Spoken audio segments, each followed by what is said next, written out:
Berkano, birch, pagyabong, pagbangon, at puwersang nagpapatibay.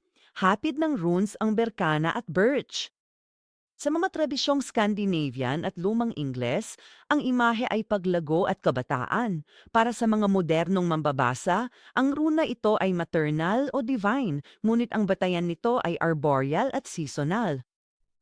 Ang birch ay simbolo ng paglago, pagbabago at bagong anyo, isang tuloy-tuloy na siklo.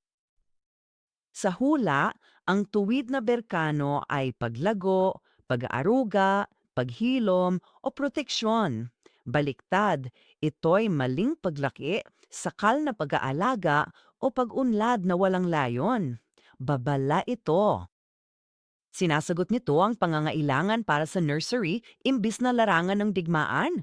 Banyayad na paraan. Sa ihwas, ang paglago ay kasunod ng pagputol o pagtatapos upang mabuo. Sa ingwas, tumitindi ang perpilidad at inkubasyon. Sa otala, ang tahanan ay buhay na lahi, hindi lang basta ari-arian. Isang pamana ng buhay.